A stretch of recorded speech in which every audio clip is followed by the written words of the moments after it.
whitetail over in the corner, an elk, and then I've got an elk in the other room. Oh yeah. Actually, a couple elk in the other room. What's And it like to then, hunt elk? That must be amazing. That would be. dude, it is fucking outstanding. I Yeah. love hunting elk. Yeah. Probably my favorite species to hunt that I've had a chance to hunt. Yeah. Just I don't know what it's like to hunt stag, so I would imagine it's somewhat similar. Mm. With calling and all that kind of stuff. And Yeah. so with elk, I just love calling elk. I love that interaction. Mm. And so much that I actually compete in competitions and stuff. I just finished eighth place in the world for elk calling in the Wow. professional division. Yeah. Wow, that's cool. Yeah, actually last week. So Oh, um, congratulations. thank you. Thank you. Doesn't mean I'm good. It's just I landed in the bracket right. You can speak. You can speak reasonably good elk. Yeah. But like the best time to hunt elk is during the rut. Of course, is probably Yeah. the same thing with stag, I would assume. And you're calling and all that kind of stuff. They're horny and retarded. So um Yeah. so yeah. And then as you get more into like rifle season and stuff like that, you're doing a lot of glassing. It's a Mm. bit boring at times, Mm. because you just sit there freezing your ass off and just watching for elk, and Yeah. then Right. hopefully you get a shot at one. But that's why I love bow season, because that's when the rut is and stuff like that, and you can call them and interact with them. You can Mm. watch them get all pissed off and tearing up Yeah. trees and all that kind of Yeah. stuff. So Oh man, how are you hunting like state forest or like national park or private land or?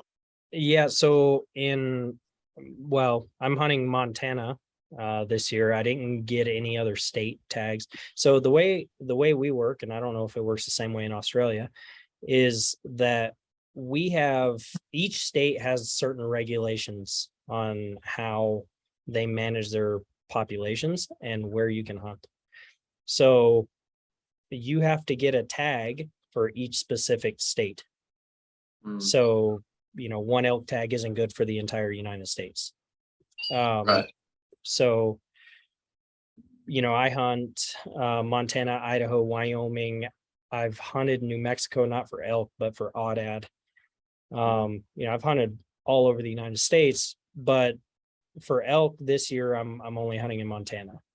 And I do a lot of public land hunting. See, here we have millions of acres that's considered public land. So, Mm. everybody can go out there and enjoy it and stuff like that. So, Mm. yeah, most of my hunting is on public land. But in September, I'm going to Alaska. I'm going on a caribou hunt and a moose hunt. Oh, oh, that sounds wicked, man. Oh, I can't wait. I can't wait. It's an archery caribou hunt. So Oh, well, that's I'm the dream animal for me, man. Elk and caribou. I'm so stoked. Like I'm Yeah, so excited about it. So yeah, that's gonna be fun. But awesome, man. yeah. So how does it work with stag? Because it can anybody hunt it, or do you have to be an Australian native, or how does that work? So anyone can hunt English red stag. Um, they are predominantly found kind of in New South Wales, Victoria kind of area. And they can found on private land and state forest. So, I mean, anything's fair game, rifle or bow. They're considered a major pest species. So Hmm, it doesn't really matter what you get them with as long as you get them kind of thing. nice. Yeah. So why are they considered such a pest? Because they're non-native. So our government has a really strong viewpoint, and I guess our people here culturally, that anything that wasn't brought here, so anything that was here before colonization, should be protected. Anything that wasn't should be eradicated. That's pretty much the mentality. So just quick, Aaron, how did you want to start the podcast? Because I want to make sure that I'm talking about these things in your podcast as well. No, that's perfect. Yeah, we've already started. Oh, we've already started. Okay. Yeah. All right, cool. Yeah, no, we're good, man. We're good. Okay. Usually what I do most of the time is just kind of shoot the shit with people and just talk, have a good conversation, stuff like that, and just let one thing lead to another and get into the different topics. So Sure. Okay. yeah, but yeah, so I'm actually interested though well, I'm very interested in hunting Australia. Okay. The only thing is that I have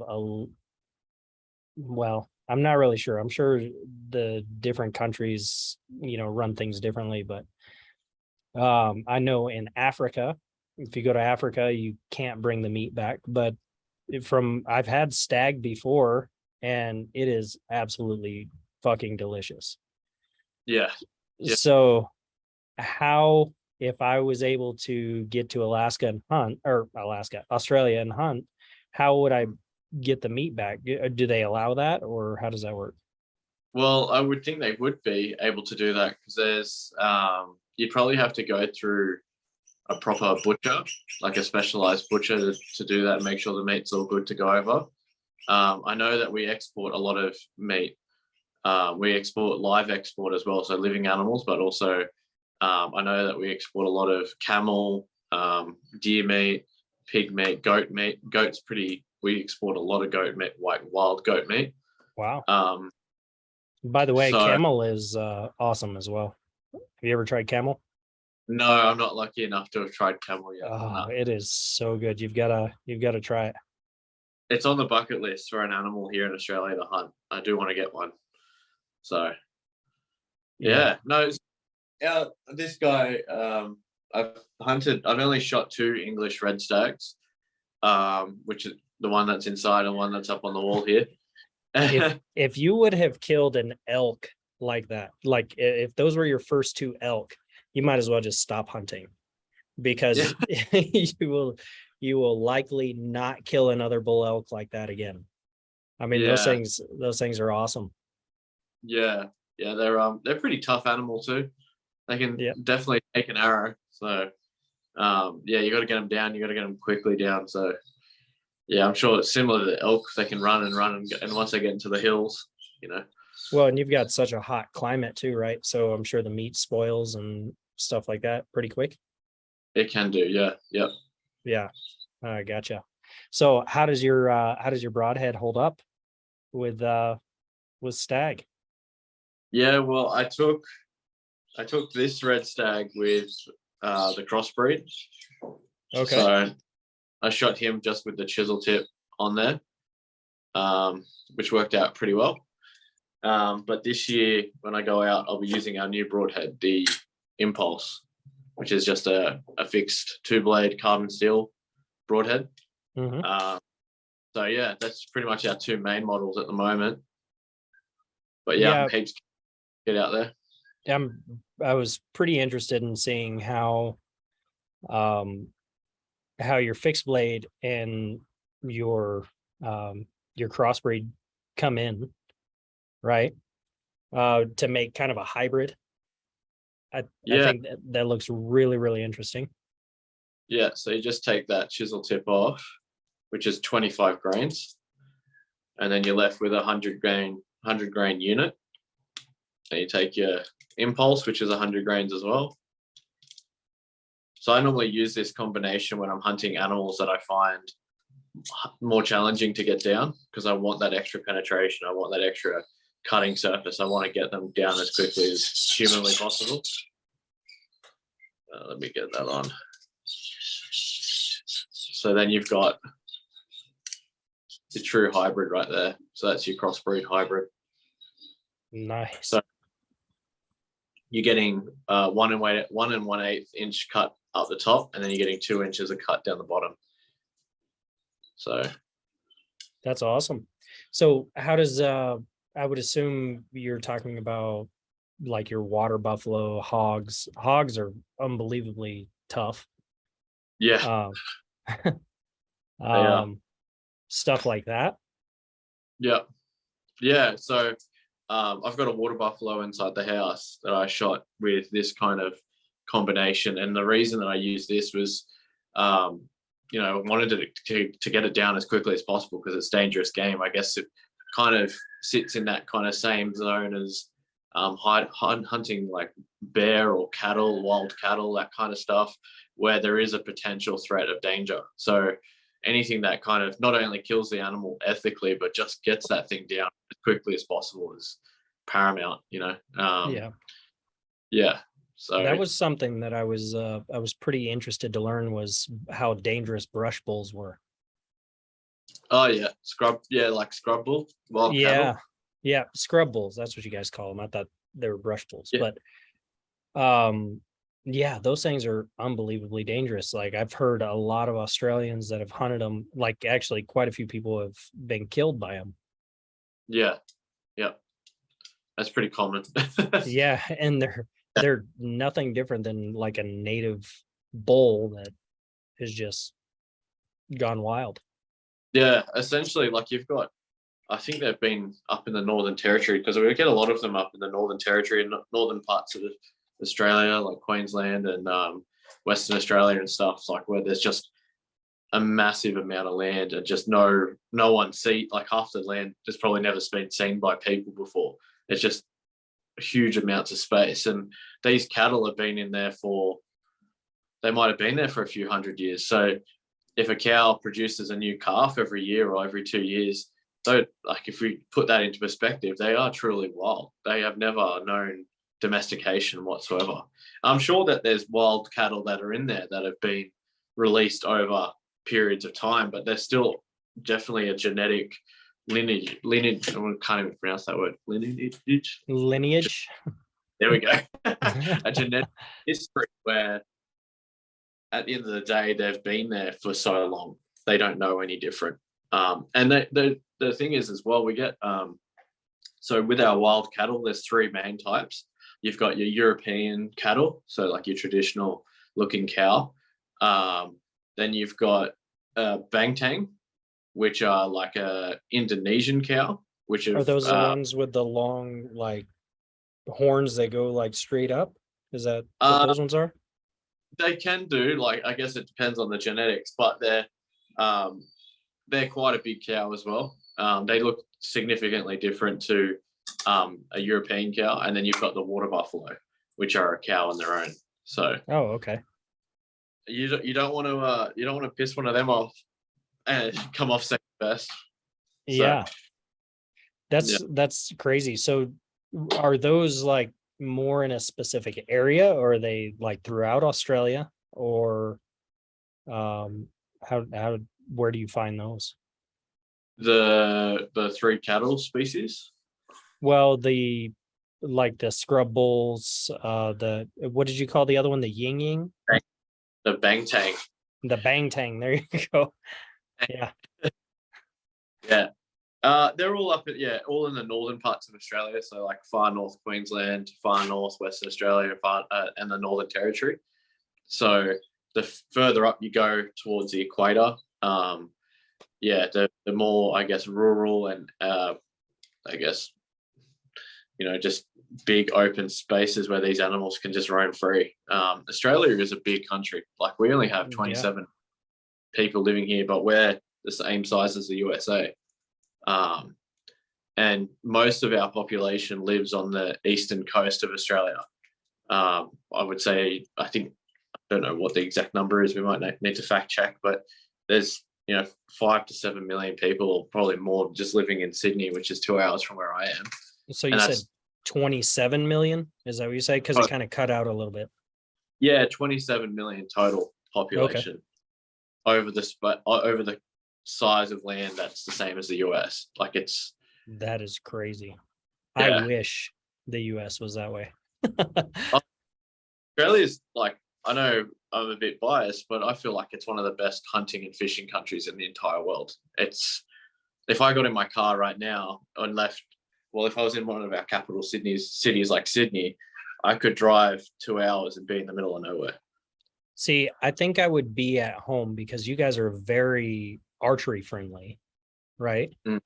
But Mm. gun friendly, not so much, right? Yeah. I guess this is kind of a strange topic, isn't it, really? So archery is not seen as like, we don't have to register our bows. We don't need to have a license for our bows. Like, I can just, like, this is my Elite Impulse 34, and I can just literally go into a shop and buy that, and it's no issue. I can go hunting with it, no issue. There's lots of archery clubs. There's an archery club 2 minutes drive from where I am right now. But when it comes to rifles and stuff, there's a little bit more regulation around that. But I wouldn't say that we're anti firearms by any means. It's just we have different regulations around what constitutes a person's right to bear, like to have firearms, and what the reason is.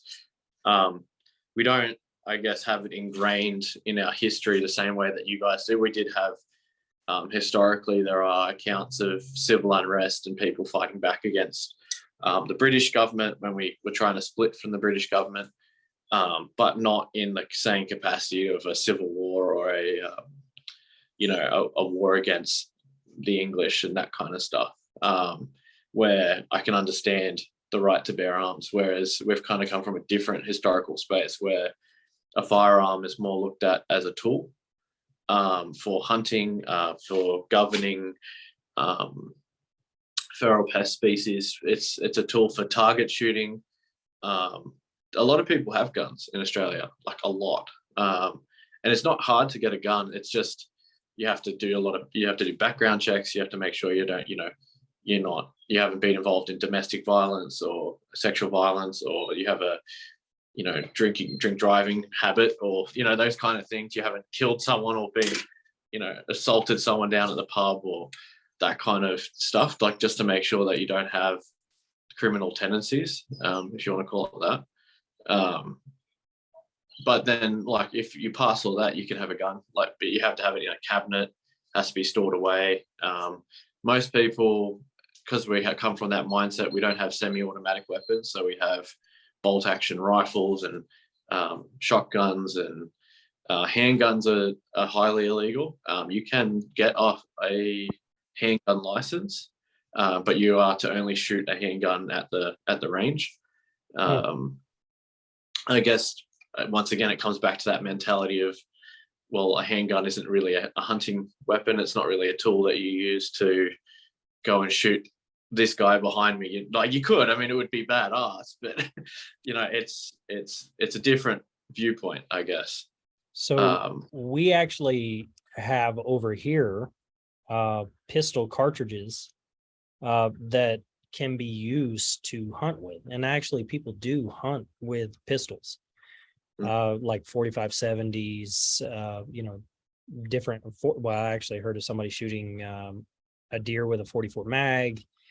So we actually have different cartridges that can be used for hunting and stuff like that, as well as personal defense. Here, like you said, we have a completely different mentality when it comes to semi-automatics, because the right to bear arms and all that kind of stuff.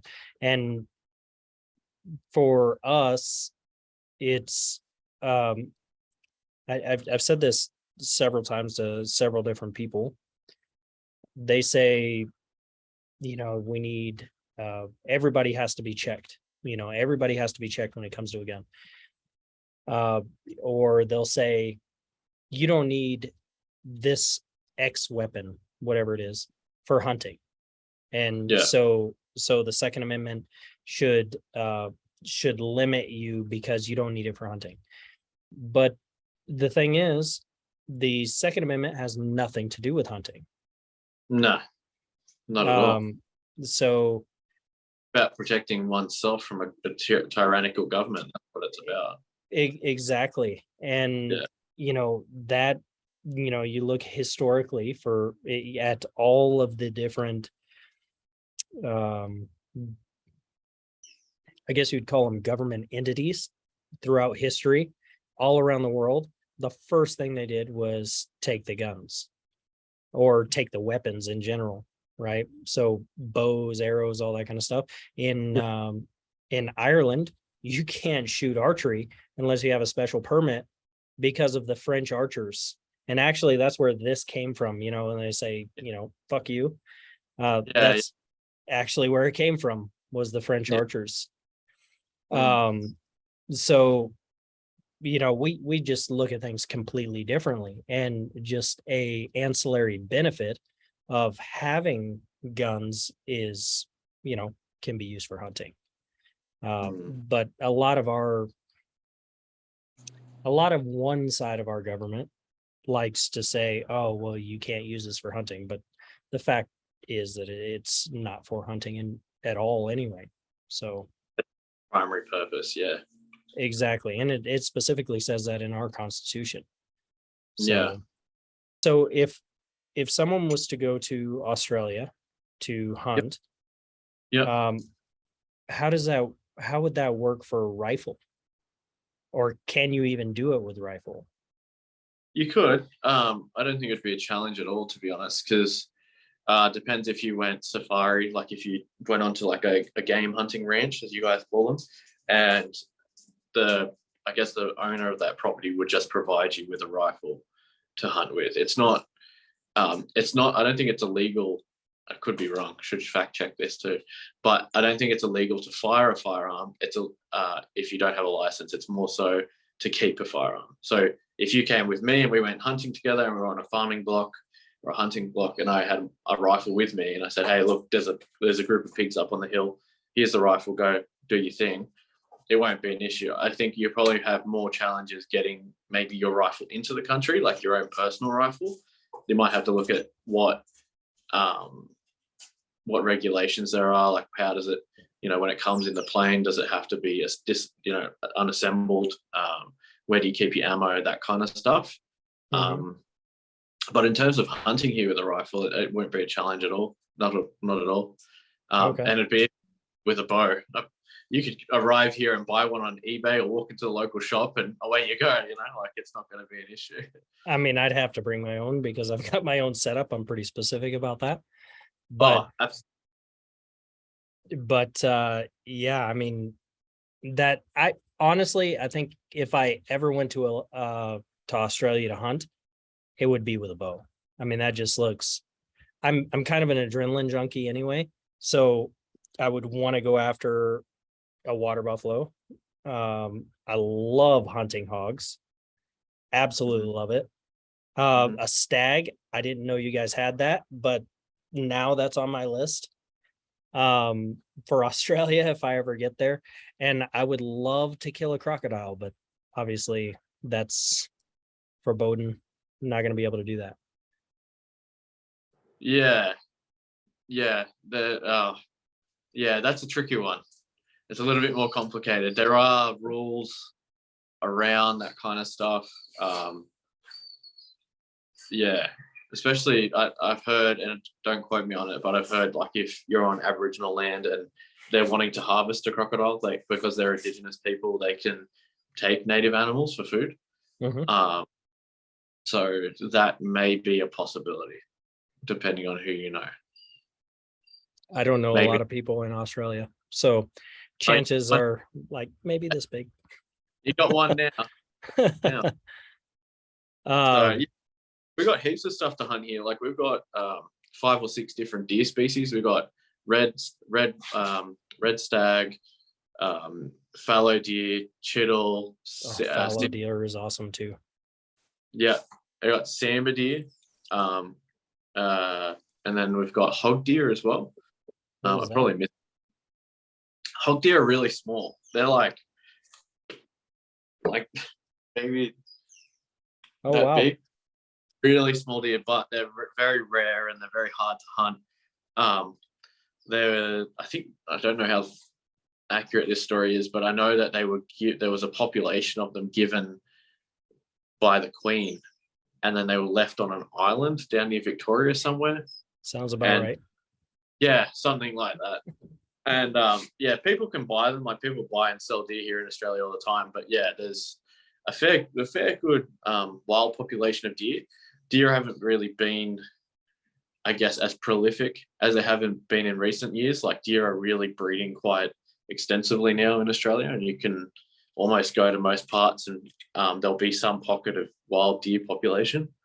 So you guys But don't have a lot of predators though, right? Like, I mean, obviously you've got crocodiles, you've got your wild dogs, dingoes, stuff like that, right? But like here we've got bears, we've got mountain lions, we've got bobcats, coyotes, wolves, you yeah, know. we don't.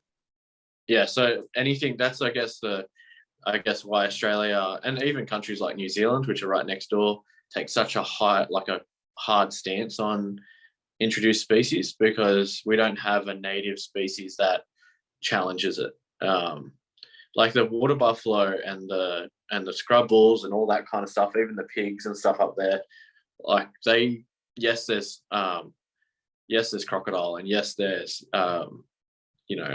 wild dogs and dingoes and stuff, but they don't have the capacity to like a dingo, Yeah. a dingo on a 2 ton, 1 ton buffalo or whatever it is. They're not going to take on a massive animal. Like I know that a lot of the pigs and stuff probably get taken by crocs, but as you would know, hogs and pigs, they breed like wildfire.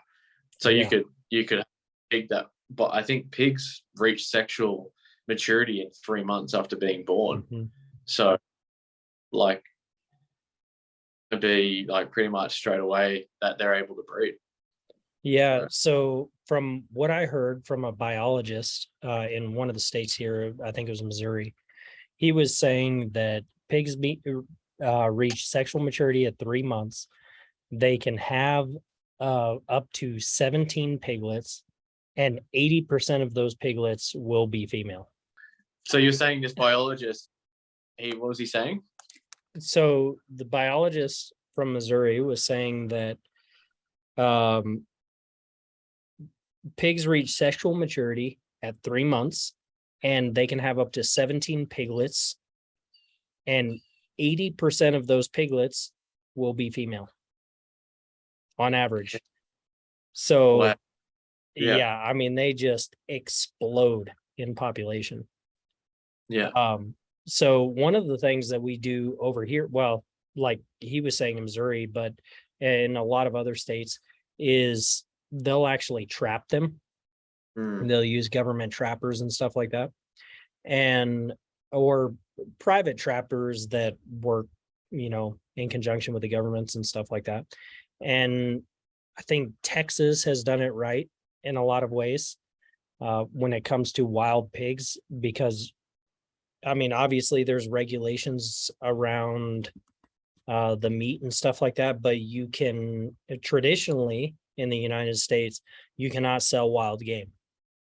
And a lot of that came from, a black eye that we had in our earlier part of, our foundation, where, we had the buffalo hunting and all that kind of stuff, and we like decimated the buffalo.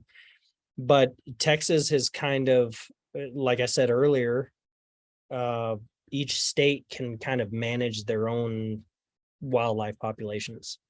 So Texas has said, and I'm not sure all of the regulations around this, but you can sell your wild hogs to, a butcher or, something like that. But, they have to meet certain parameters. I think the eyes can't be glossy, so it's got to be really fresh, different things like that.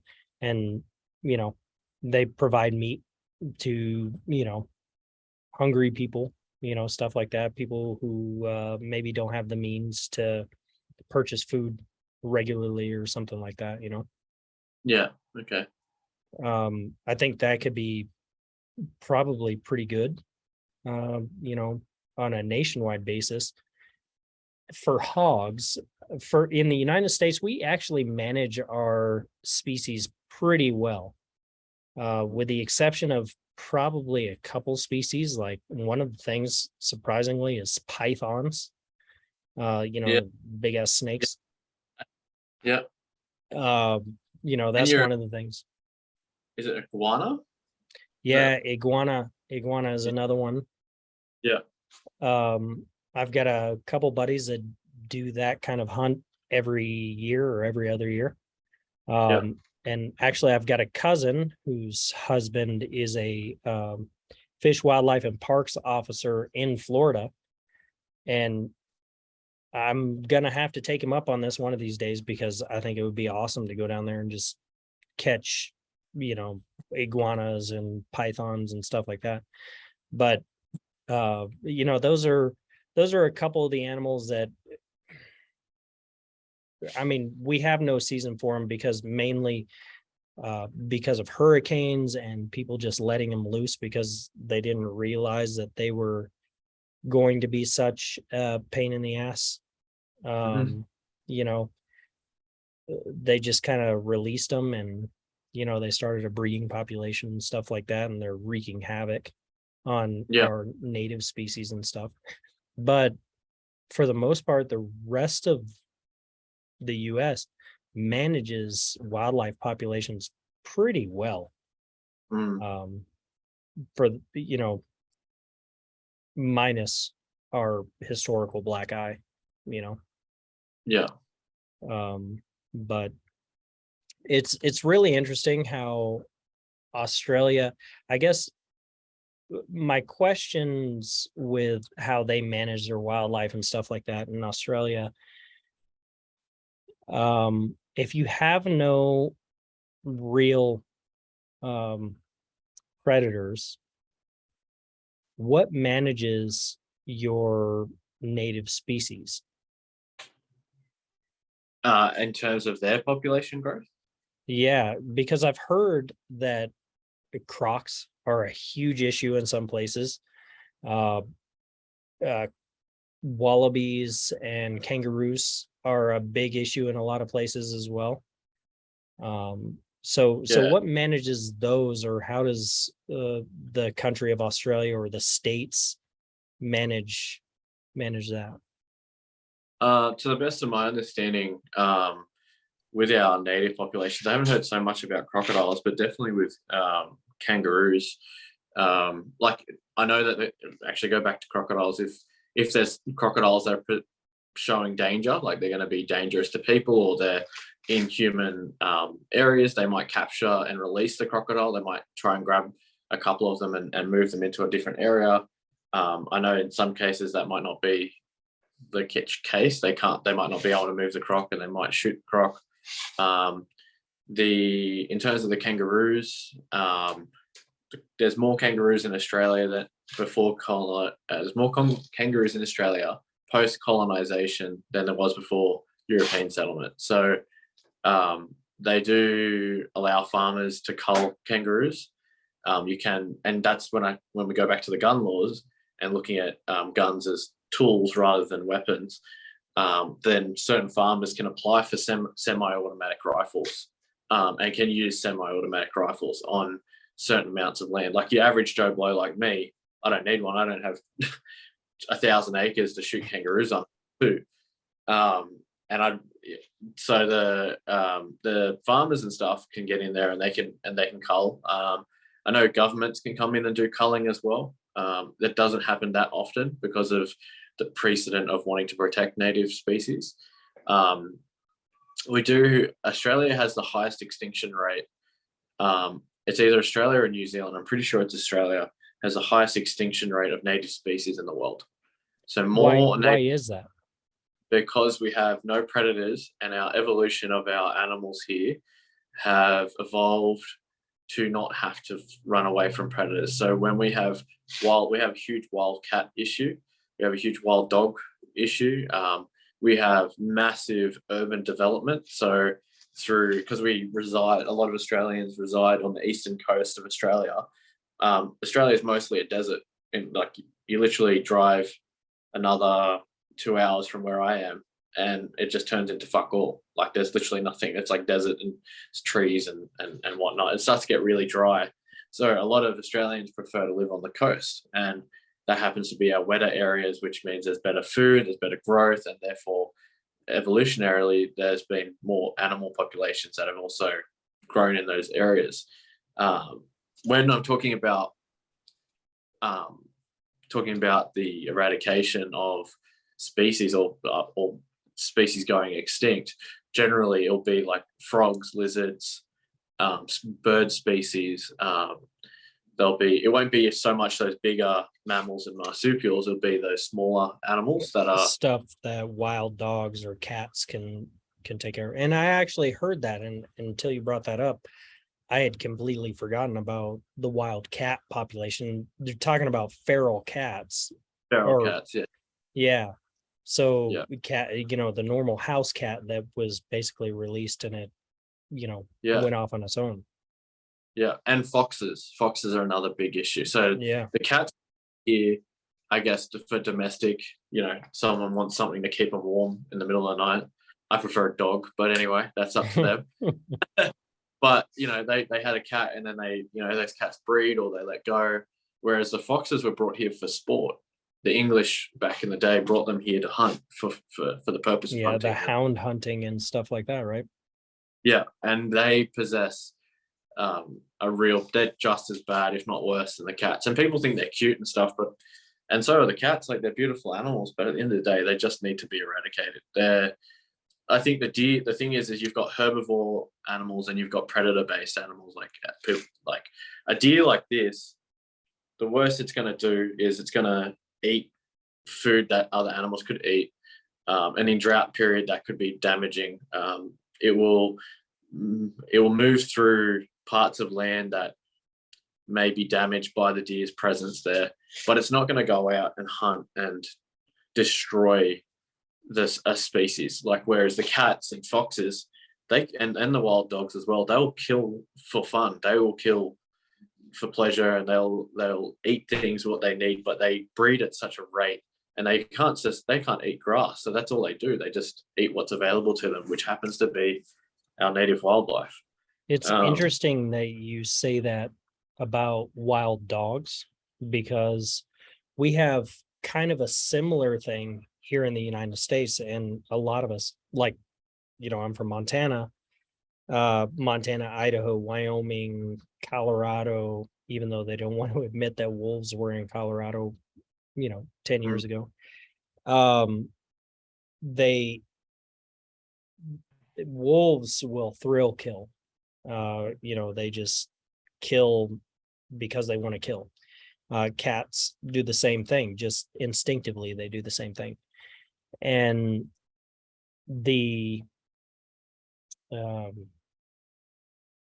animal activists, I'm trying to be nice when I say these terms, but the animal activists or wolf loving people, cat loving people, all that kind of stuff, likes to say, no, they don't thrill kill. They don't go through and kill, mass quantities of animals and stuff like that. They only kill what they eat. And it is absolute bullshit. Well, they need to come one bedroom apartment, get their coffee, and get in the car and drive a few hours into the bush, I think. 100%. I've got friends, they were in Dillon, Montana. They lost over 100 sheep in one night to a single pack of wolves. Yeah. Well, a wolf is just a wild dog. That's all it is. Yeah. Yeah.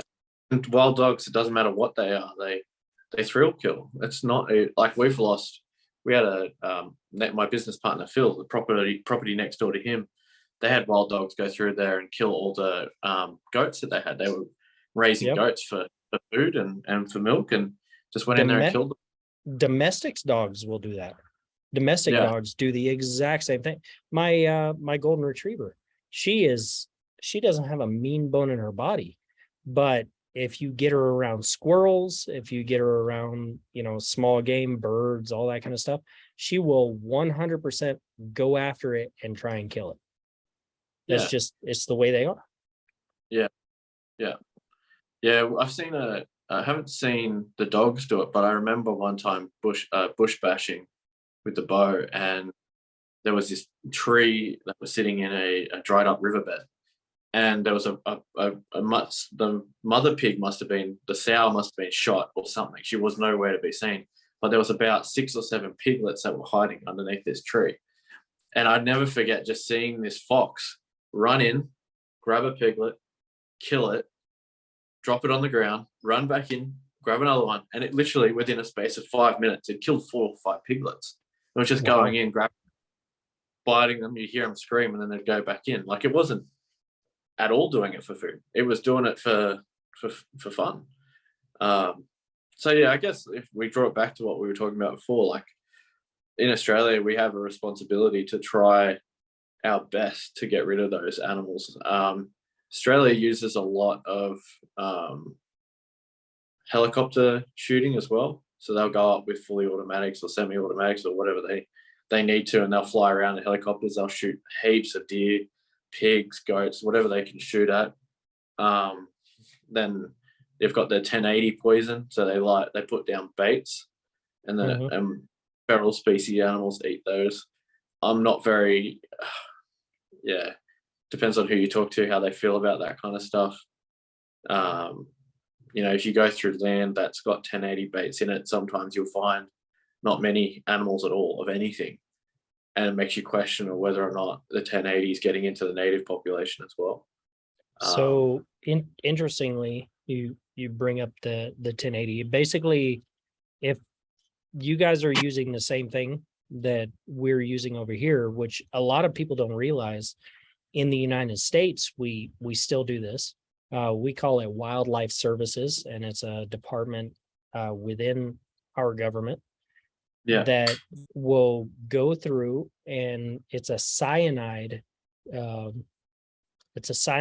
based product.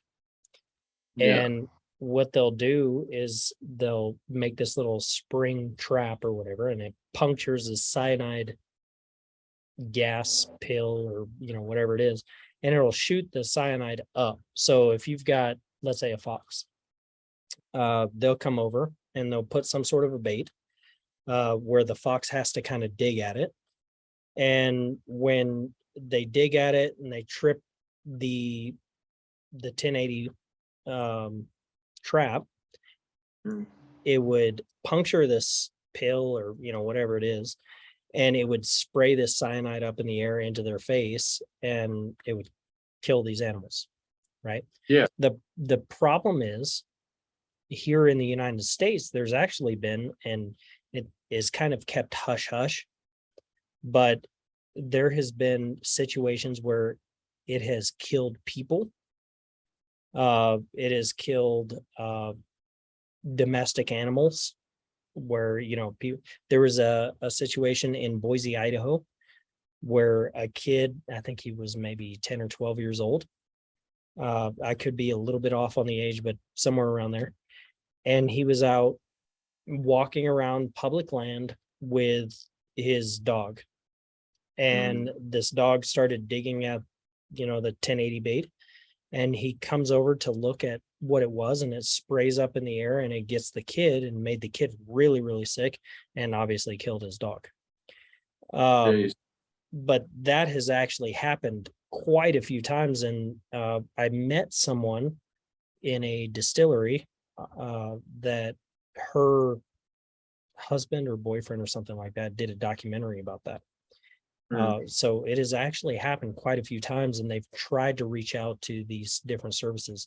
My contention is, though, that those types of bait do more harm than good in a lot of cases. My understanding, ones that they fabricate here are made out of a plant that's here in Australia. Like, I don't know what plant it is. This is the best understanding I've got. And they intensify the plant's natural toxins. So the toxin to native animals who've lived here, and they know not to eat it, but the non-native animals, they don't know the difference, so they eat it. That's my understanding. I don't know how true that is, because I've also seen footage of animals that are native that have died from 1080, where you find them in riverbeds. That's another thing that's a problem. Like, if they die in a water source and they've got the poison in them, it could leach into the water. I mean, there's not going to ever be, I think the best thing that our government has been honest when it comes to our department. They call it Department of Primary Industry, which deals with feral species. And when you go to get you can get an R license to hunt state forests. And when you're doing your R license training, they say to you straight away, Australia will never have the capacity as it stands right now to fend off feral species. We'll never be able to eradicate them. But in recent times, I've seen this program.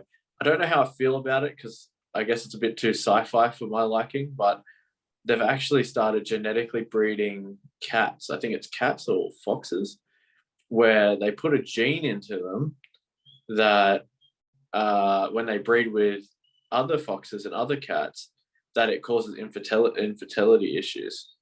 So I'm familiar with what you're talking about because I've kind of seen that. It's almost like it's an American-based program, I'm pretty sure. Like it started off in the States. So where that came from is if you breed a horse and a donkey, you get a mule, right? But mules are infertile. Yeah. Several other animals are the same way. So if you breed a lion and a tiger, they'll create a liger or a tigon. I guess it depends which one's the mother. But nevertheless, they're infertile. So you couldn't have a liger and a tigon mate or whatever and create something else, right? Yeah. So here's the problem with that. We are fucking around with too much when it comes to Mother Nature. And playing God. And it's going to come back and bite us in the ass. And it already has in a lot of cases. And I can really mostly only speak for the United States when, we have introduced species to fend off other species. And, it turns into a huge issue. Like, for instance, when we basically eradicated wolves in the lower 48, the lower continental United States, or continental America. What we did was we brought in the Canadian tundra wolf, which is much larger. So it's breeding with the North American gray wolf population. So now you end up with a wolf that is regularly 175 pounds. So your Great Dane stands probably 3.5 feet? Yeah. And you've got wolves that stand about 3.5 feet. Yeah, that's a big animal. Yeah. So now imagine those stags behind you, right? And a pack of those size dogs chasing down that stag that can run for miles, absolute miles, and not get tired. They've got that genetic strength from the one species, but then they've got that durability, like that longevity. We did the same thing here too. Like we've got a breed of dog called Kelpie. It's an Australian dog. My sister owns one, and they were bred specifically to withstand the Australian heat. Like it can get over 50 degrees in some parts of Australia here, which is like over 100 and something Fahrenheit. I don't know what it is roughly. But the guy who was breeding them it was illegal to breed any native dogs with any introduced dogs. So they were using this guy in secret was breeding I'm pretty sure it was British cattle dog of some sort with dingoes. And so you got a dog that was super smart and super great at managing cattle, great at managing sheep and horses and whatever. And then they bred it with an animal that'd been here for like thousands of years, hundreds of thousands of years, that could withstand the heat. And so you created this like amazing dog. They're the greatest farming dog you'll probably find in Australia. But you said they're called a Keltie? A Kelpie. Kelpie. So you also in Australia are responsible for the healer species of Yeah. dogs, like the blue healer, red Blue- healer, stuff like that, Yeah. which are Yeah. also part dingo down the line somewhere. Yeah, And that's right. yeah, and they're those things are amazingly smart and resilient dogs, but are also little assholes. Yeah, they can be. Yeah. Right. What's that? Too smart for their own good. Oh, 100%. They're too smart for their own dude.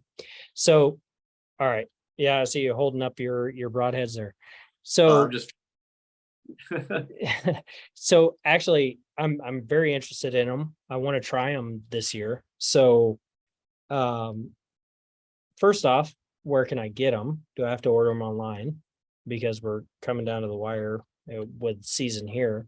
But secondly, what was it that spurred you to come up with those sorts of designs? So yes, I can get you some within 3 days from now. I've got my sales representative, Jeremy Davison, who lives in Kentucky, USA. He's currently pushing them over Kentucky, getting them to a few stores there, but he does a lot of our online sales, so I can definitely get you a pack.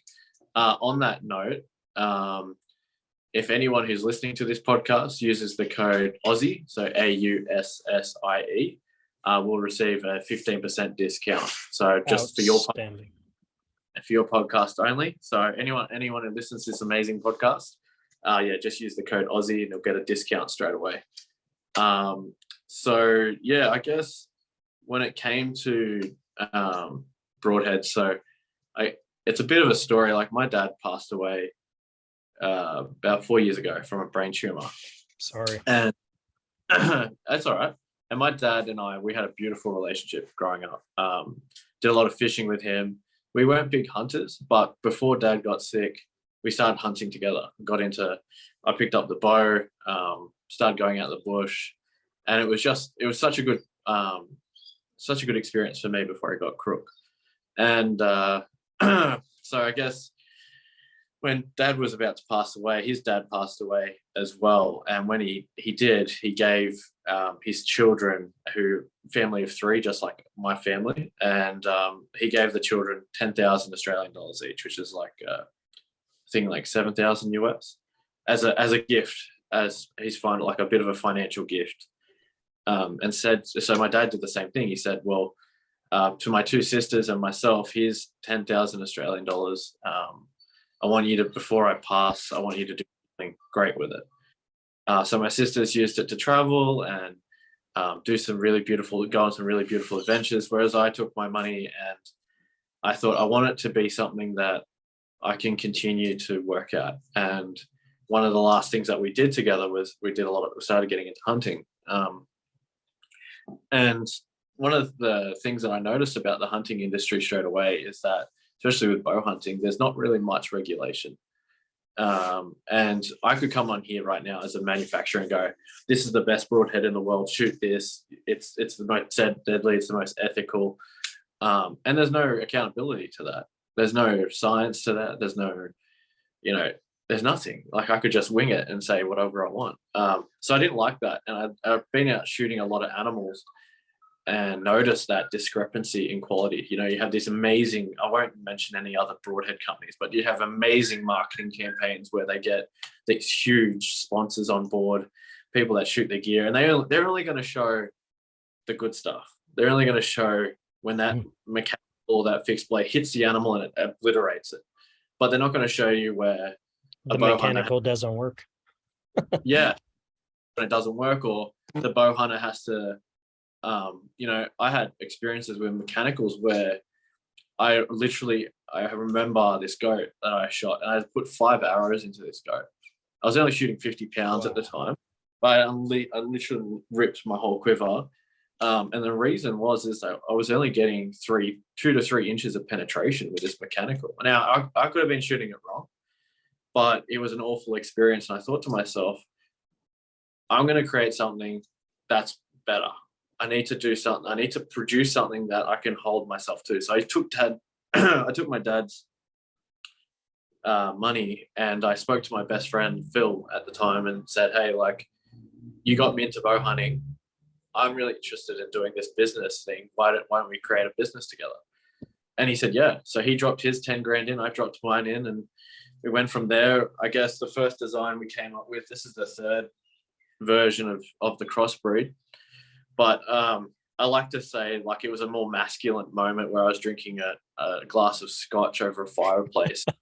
Big red. It was actually at a cafe in the middle of the city, and we're sitting there, and I go, what is the gap in the market? What hasn't been done? We've got mechanicals. Everyone goes, oh, I'm a mechanical guy, or I'm a fixed blade guy, or I'm a hybrid guy. Hybrids, I guess, are relatively new. And I didn't like that. I didn't like that you had to be one or the other. And so I started studying physics and started understanding velocity and momentum, and trying to understand where the gap was. Because I would shoot an animal, and my arrows with a fixed blade would always go through. And I would watch the arrow just go for another 40 meters and think, well, there's so much energy that is stored on the other side of the animal that's not being used. And that animal's got a 1 inch or maybe 1.5 inch hole in it.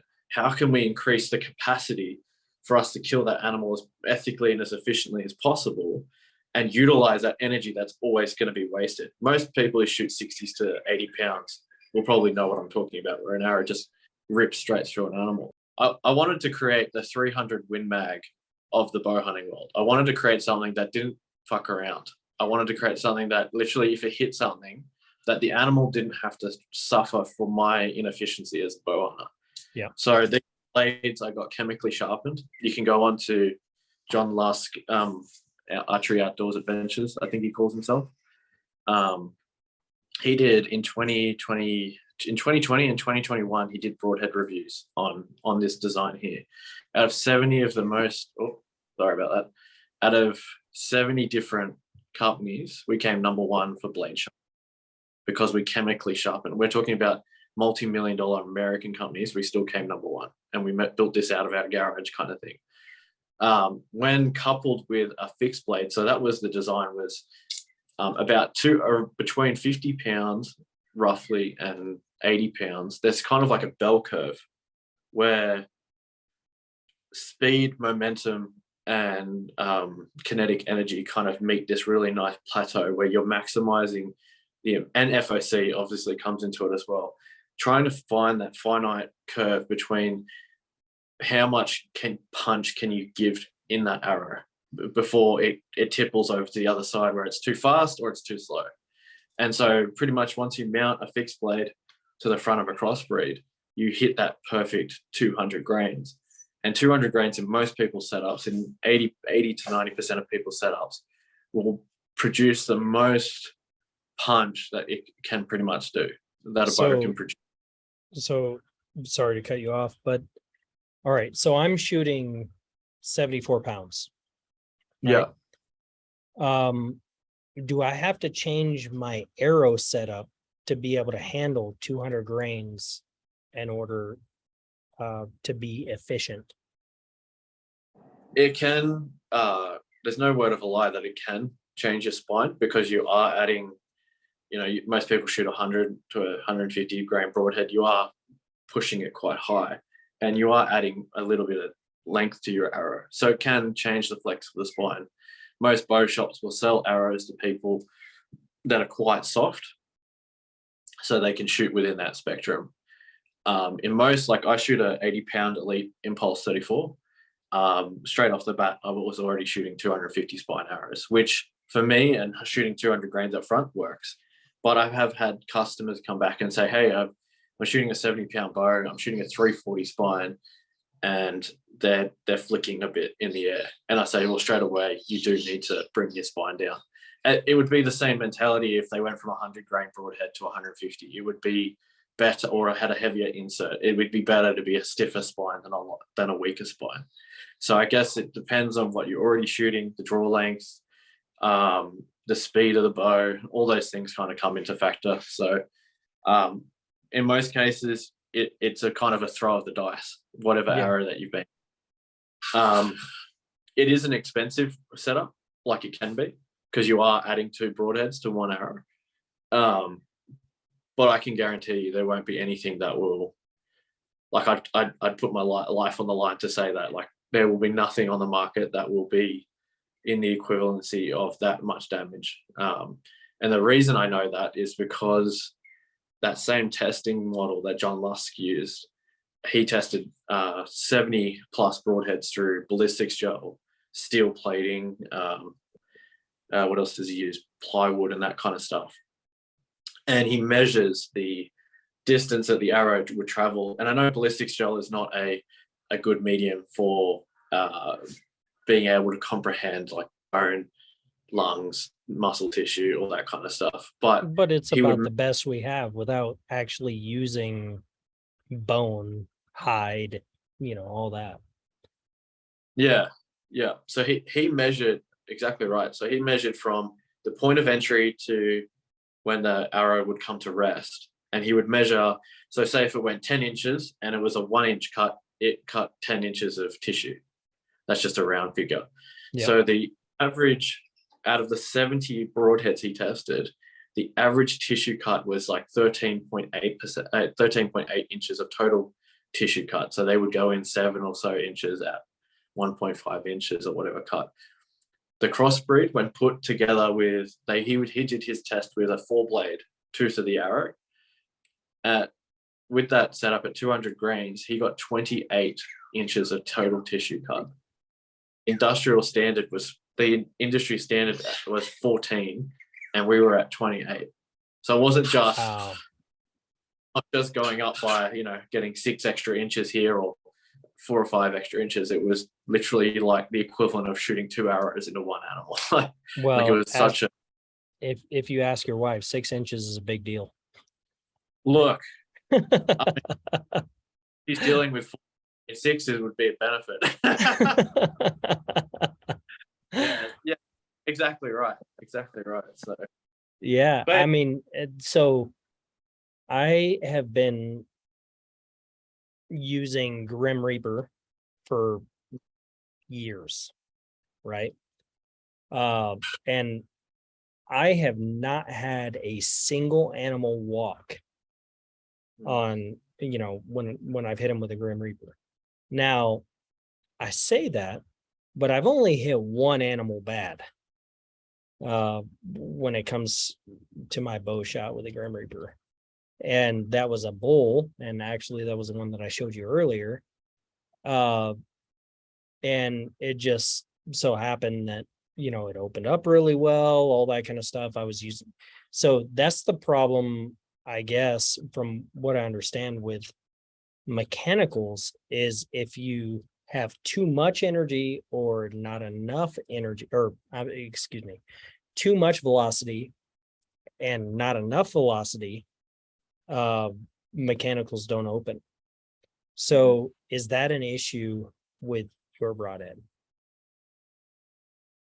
Yeah, so I guess one of the laws of physics is that anything that's mechanical can fail. Anything that's man-machined or anything has the capacity of failure.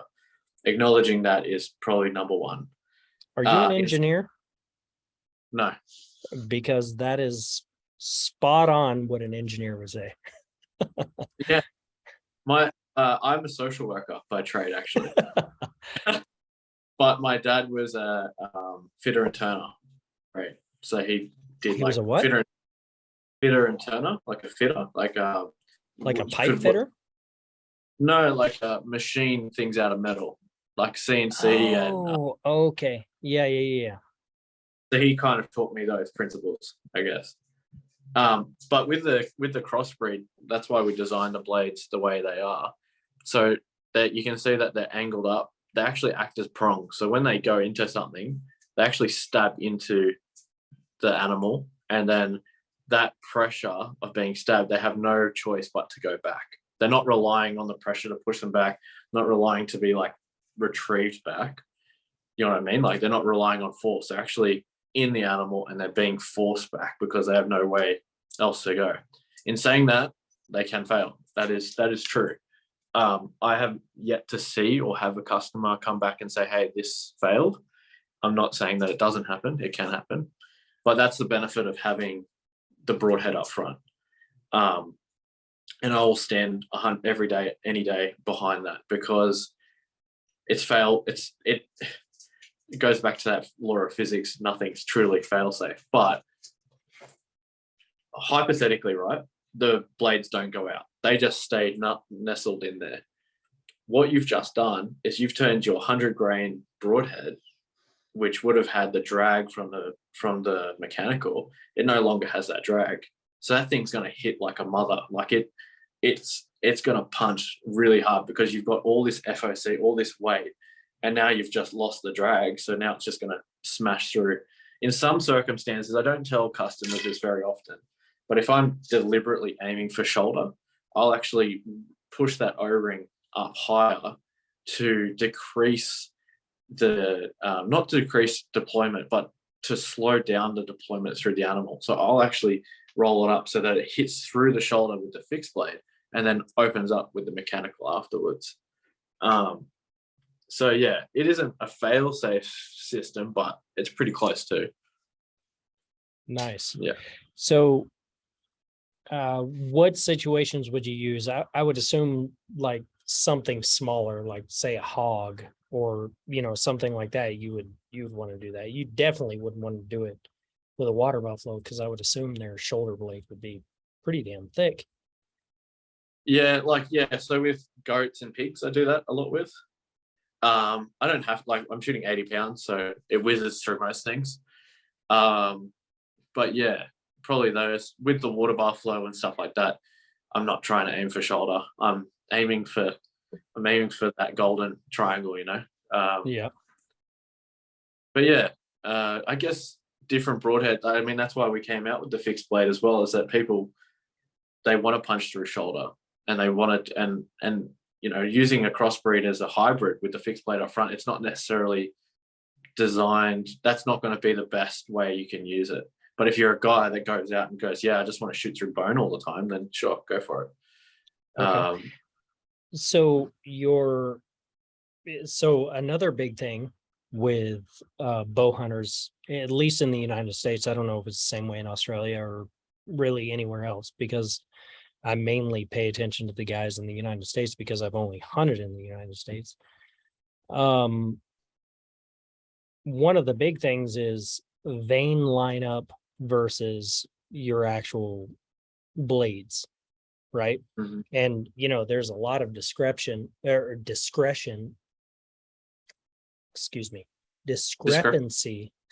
Yeah. I helped with your word and you helped me with mine. Yeah, there you go. There's a lot of discrepancy when it comes to veins lining up with your actual blades, right?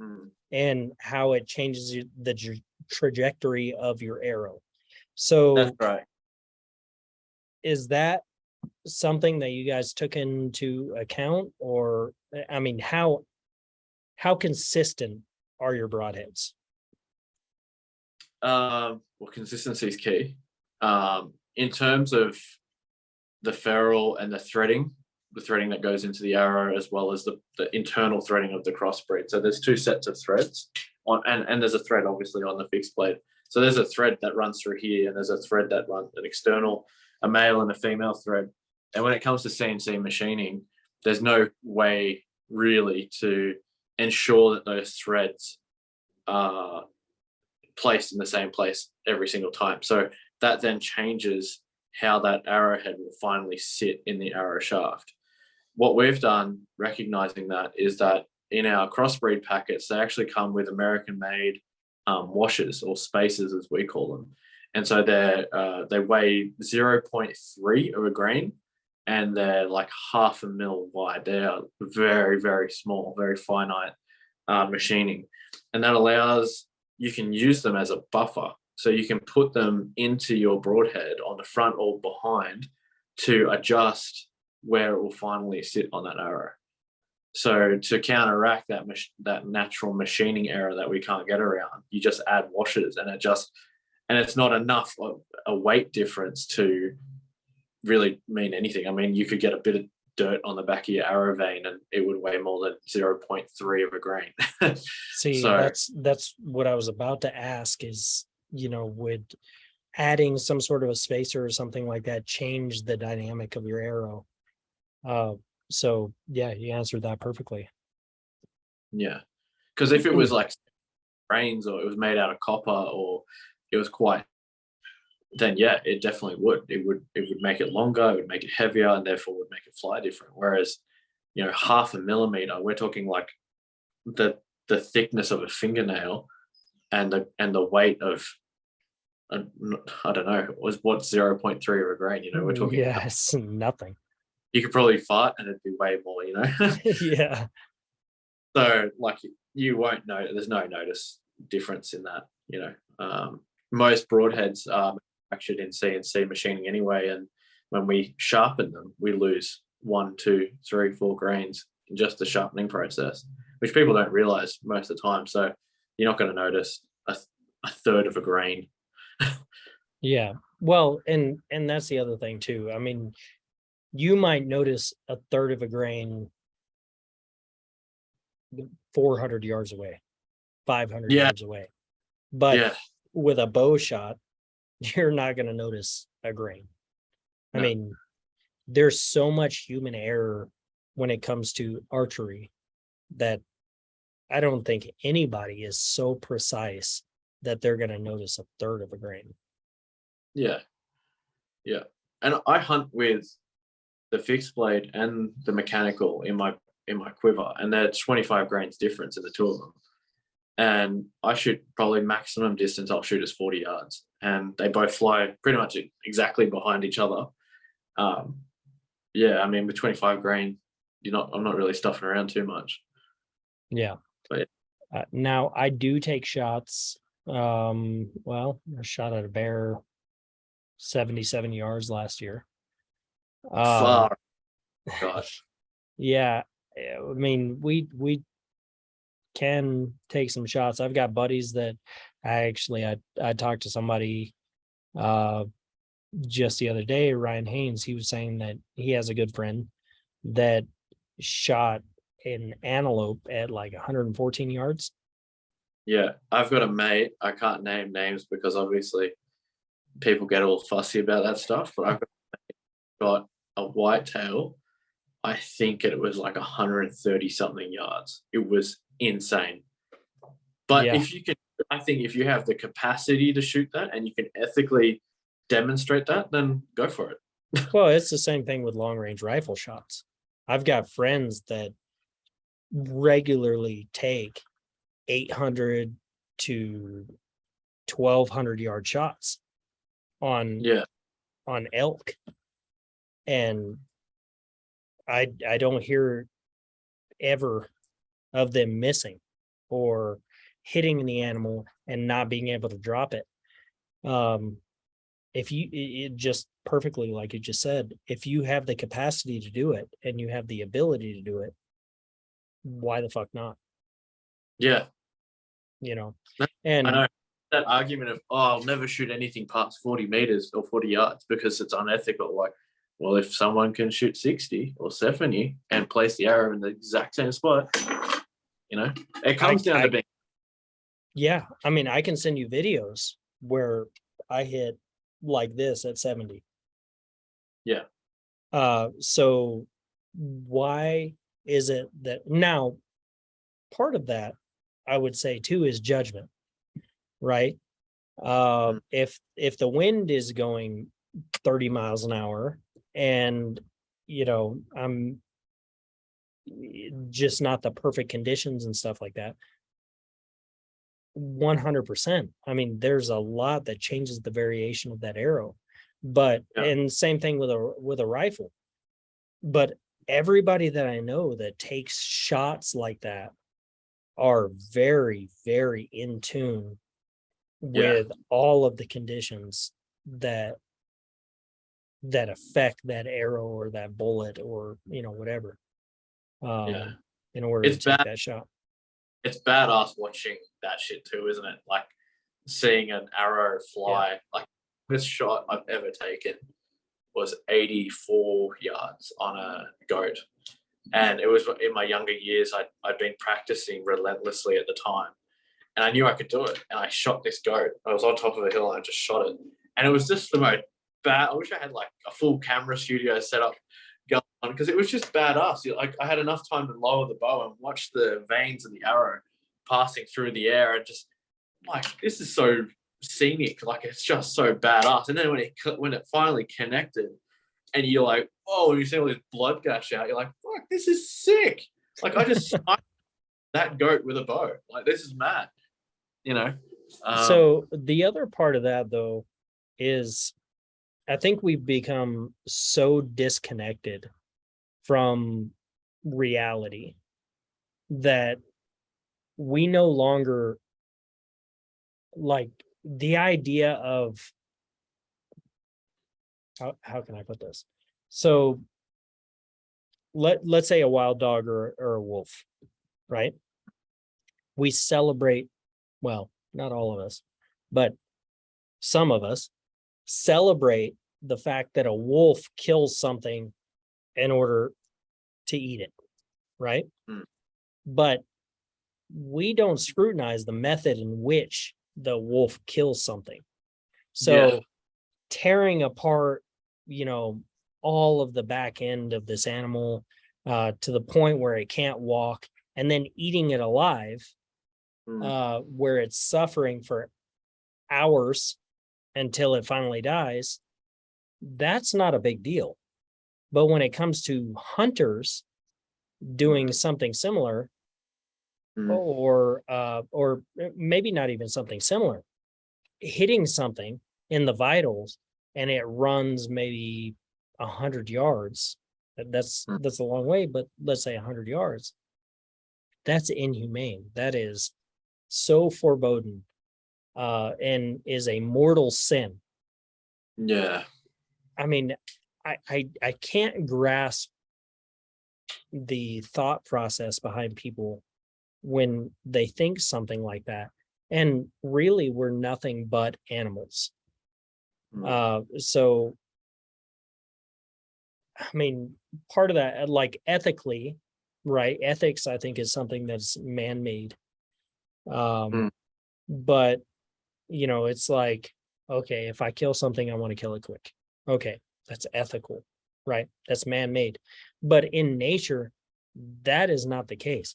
You can have cancers, you can have broken bones, you can have, all these different things, right? That's not exactly ethical, but as long as it's natural, it's okay. But what makes hunting not natural? You know what I mean? Well, So hunting is probably, I would say, hunting is the most natural thing that the human race has ever done. You think the one thing that connects all people across all lands and all cultures and all languages, there's only a few things that do that. We can talk about dancing, art, food, veganism, marriage, but peel it all back. The one thing that 100% has almost 100% capacity, like consistency, is hunting. Because I think the first shopping center that sold food like a Walmart, or we have Woolworths here, was only invented maybe 140, maybe 150 years ago. Like, where people didn't have to hunt, where people didn't have to think about where the next meal was, that you go to a cushy social work job like I do, and you make your money, and that's how you hunt. That's how you survive. You make an income, and then that will provide you with the food. Up until the last 100-something years, that has been the reality. The few thousands and hundreds of thousands of years before that, a man was defined by his capacity to hunt. I'm sure as shit no one gave a hoot of how he did it, as long as there was a deer on the table at the end of the day. 100%. Ethics is I always look at ethics as the rights of the stronger that we get into ethics and the more critical things become and how defined and tuned, it highlights the ease of how easy life has become. Because we hear about things, and I'd bring it back to like things like war. I watch like the invasion of Ukraine that's going on right now, and they're pulling people up for war crimes, and they're pulling them up for all these things. And I think to myself, like, yes, it's awful, and yes, I wouldn't want to be there, and yes, I wouldn't want to be doing some of these evil things, but it's war. And if you take that same stance around hunting, like if you're going out there and you're hunting, you want to be as ethical as possible, but at the end of the day, if something bad happens, you can't control the nature around that. I've shot So, animals. Yeah, sorry. sorry, not to cut you off.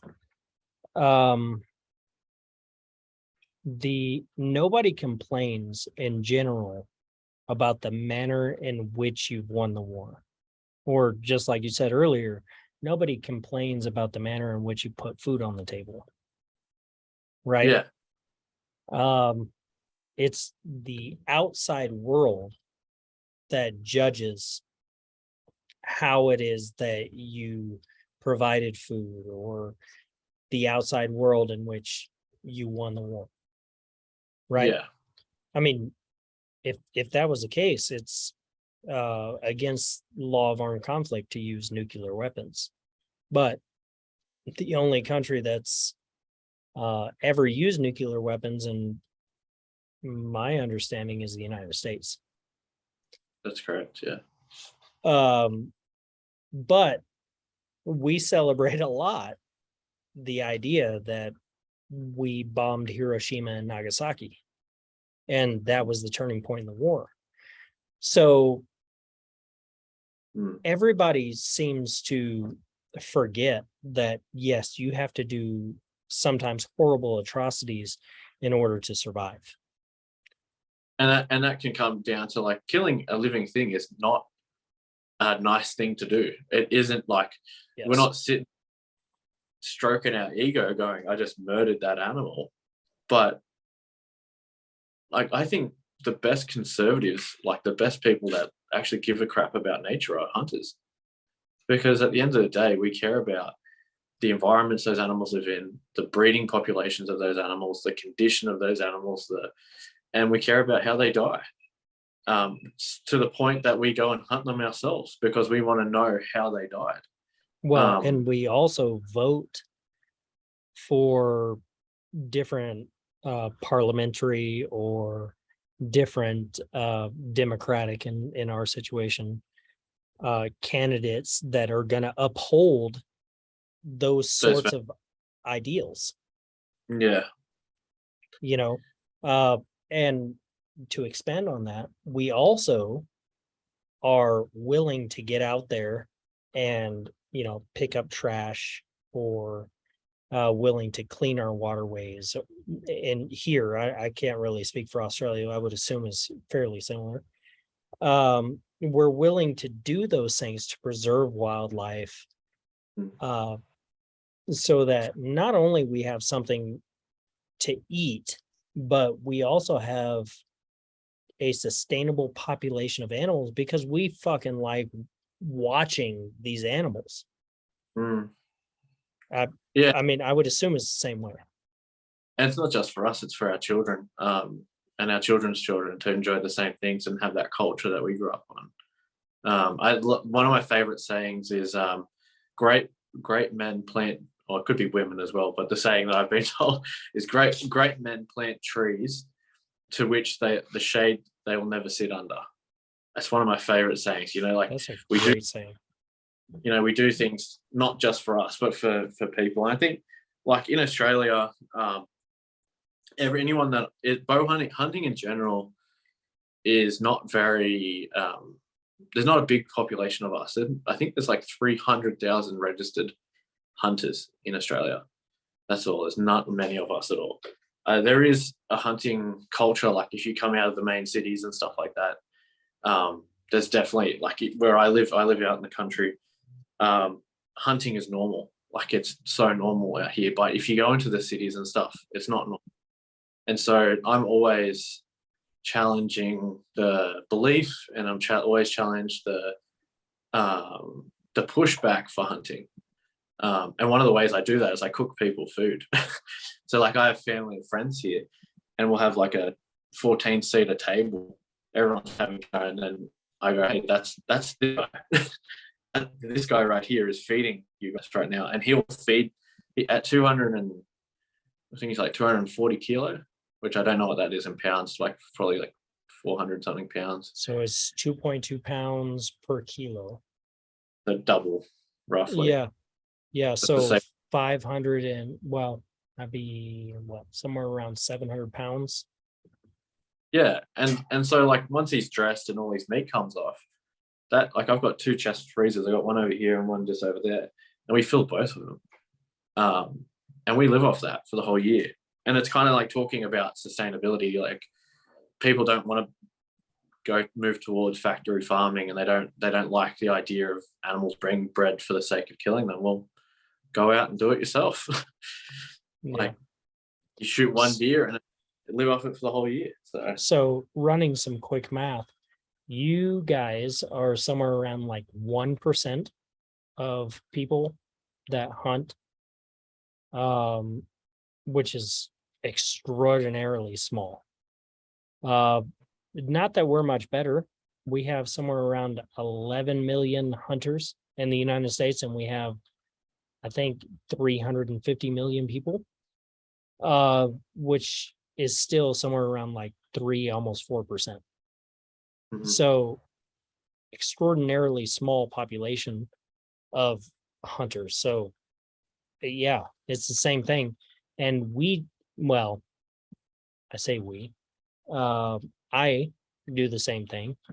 And I have several friends in the outdoor media spectrum that do the same thing, where we'll cook like culinary meals.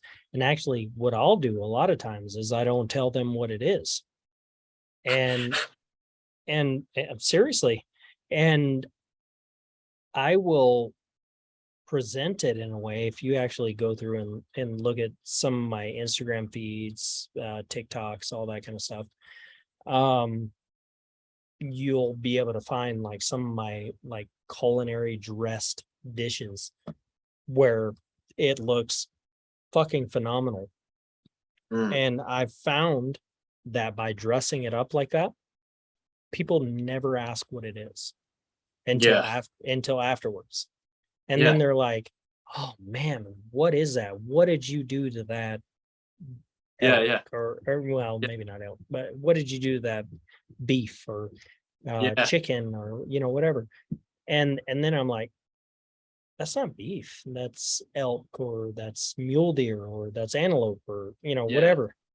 And that changes things a lot. And then they're like, they start to release the stigma or tongue.